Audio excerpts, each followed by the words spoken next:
At the time of filming, it's September 2024 and it is peak iPhone season. In fact, there's a new one out. But Earl and I are sticking to our Samsungs because, well, we're cheap. Like really cheap, stingy. Like I've been using the same Q-tip for the past 3 days now. And Earl, he recycles mouthwash. And toilet paper from takeout. Oh, dude, that's just bad. Anyway, sorry, I digress. We've reviewed the MG4 before in its base trim, and we quite liked it. Think of that as the base iPhone model. It's accessibly priced, but lacking in a few departments like storage and range. If, however, you were to go for the Pro Max models, then those are what we'd liken this to. The 2024 MG4 Lux.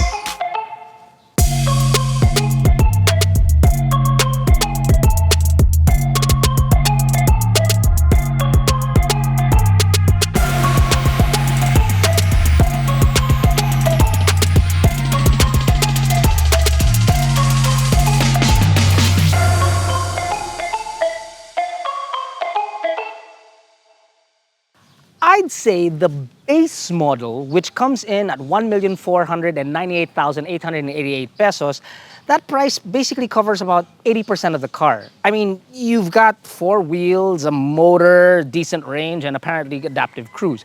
But if you opt for this model, the Lux, this comes in at 1,738,888 pesos, which is 270,000 Philippine pesos more than the base.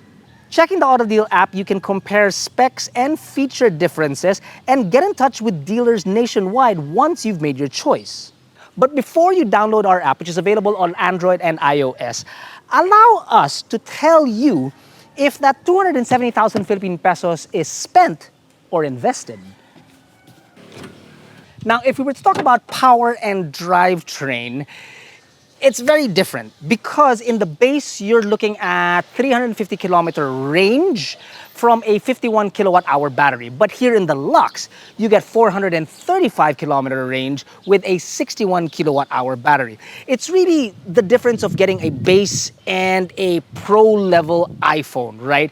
You get the same experience, but there is so much more. For instance, you have the same amount of torque, 250 Newton meters, but in the base model, you only have 168 horses. Here, you have 201 horsepower. Now, it doesn't just stop there. There's also a lot of goodies inside that we'd like to show you. What I'm showing you actually right now is wrong. I have no idea why we opened the front. There's no motor here. It's in the back because it's rear wheel driven. Nice job, Earl, opening the... You really... We've covered it before. Links are found down below. Sharp all over, uniquely designed, and stunning in Autodeal orange. I know that's not the real name of this color, but whatever. It's a very eye-catching car.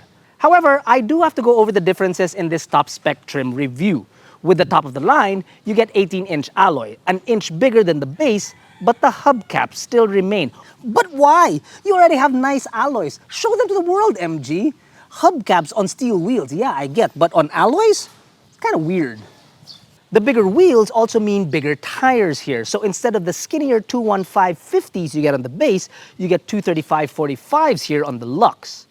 Next, well, there are a bunch of nubs around the car now for a 360-degree camera system, which we'll talk about later. And finally, do you guys remember the wing at the back of the base model MG4? Well, oddly enough, it's missing here. And instead, you get a nice, clean rear tail lamp with some striking accents up on top. Ground clearance is still at 147 millimeters, wheelbase like that of a car. This is a hatchback, but it's in that middle ground between a crossover and a sedan in terms of size. We liked it then, and I think we like it a little bit more now.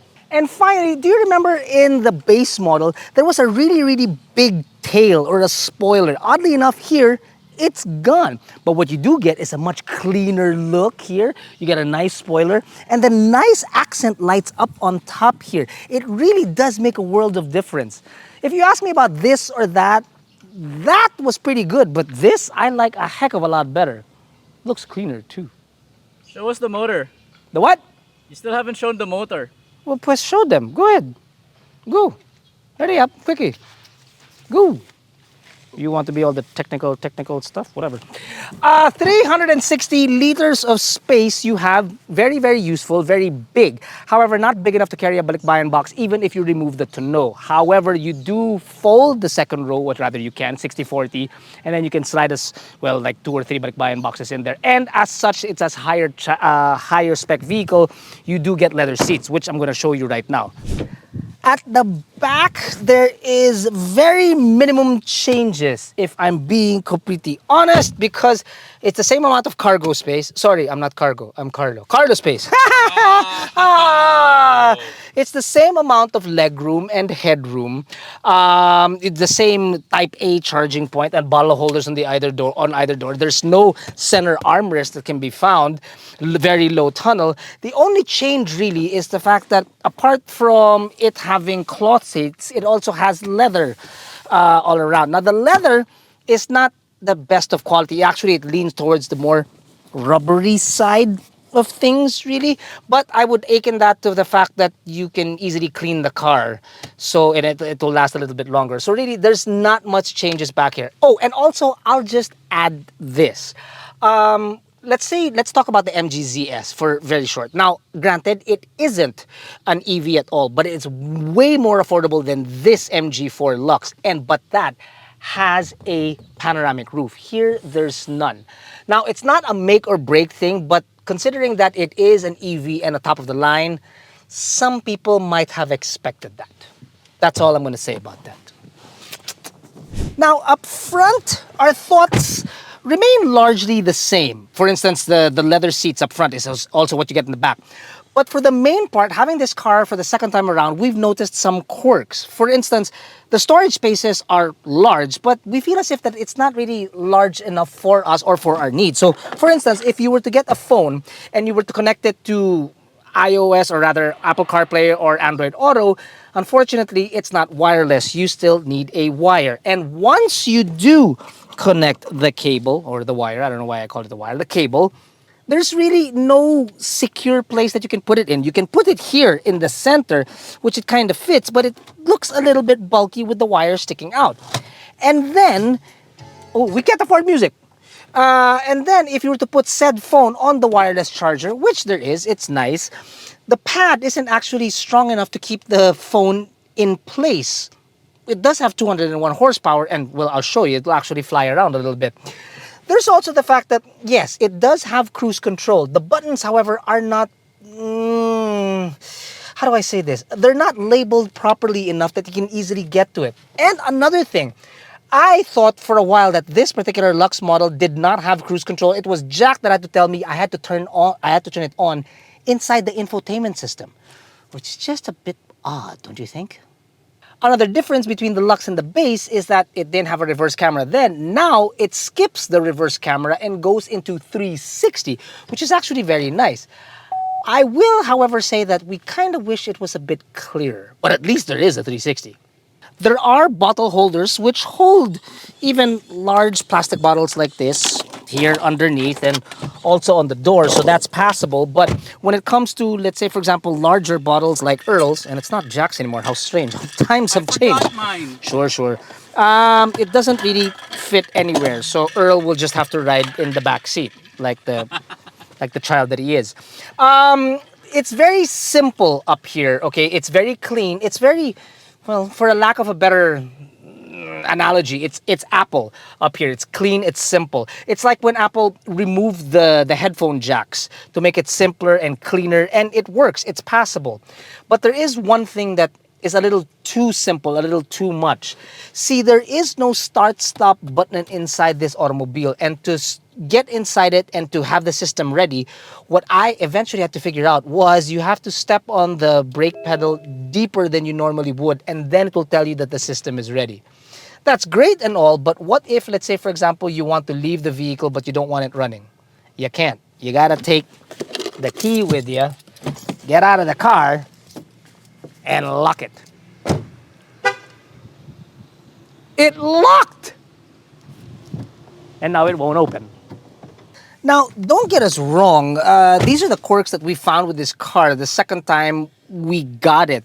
But for the most part, when we first got this car, we were ridiculously blown away by it, and we still are, especially when it comes to the highlight of this car, which is its drive. And in here, with more horsepower, means a heck of a lot more fun.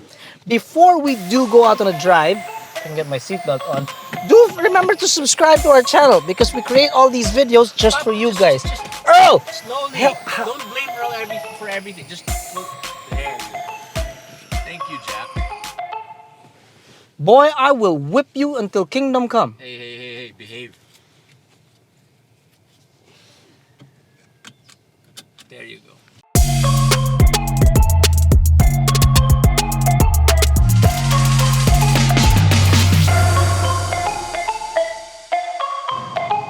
We've said it before and we'll say it again. It is a very good handling car. Yes, it does corner, and yes, it does feel very well planted. After more time with it though, we'll say that it's just not that sharp. It does waffle a little bit when you push it a little too hard, especially when you're going around corners. Now, with that said, going from variant to variant, from the base to this, the Lux, you'd expect that there would be more tuning to the suspension, but as we figured, no, there isn't much tuning or much difference from the base to this Lux variant when it comes to the suspension tuning. So it is sporty, yes, it can be, but just, I guess, not as sporty as what the exterior would have you believe. The big difference would be power. You had 168 in the base, now you have over 200, a lot more fun. And then, instead of thinking that you can only have just a little bit of fun, the Lux makes you feel like you can have a lot more fun because you have that much more range. You've got over 400 kilometers. Now, you're never going to be short on 350, especially when you're just leaving home and even going to Tagaytay or whatever, right? But with 400 kilometers on it, now you're thinking, yeah, I have spare. I can have a little bit of fun. Maybe I pop it into sport. And even when I pop it into sport, I'm not thinking and sweating myself like, am I going to make it home? No, none of that. There's no guilt feeling, essentially, when you get yourself into something that has over 400 kilometers range. Much like an iPhone, when you get the Pro Max version, the one with bigger storage, you can take many more videos, many more photos without necessarily having to delete any. You get me? My absolute favorite part, apart from the fact that there's a lot more power, is really the 400 plus kilometer range. 350 is good. I have no issues with that. But I guess for peace of mind, I think it's well worth your money to get something with just a longer range.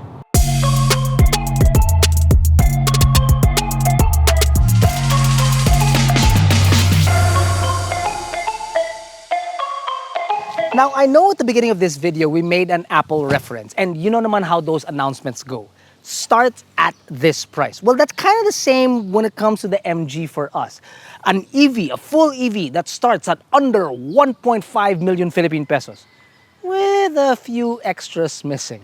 However, this model, this particular variant, this Lux, this is the one that you want, because this is how we really envisioned MG to launch the MG4 when it first came out. And for 270,000 Philippine pesos more than the base, I don't think it's money spent. Honestly, I do believe it's invested.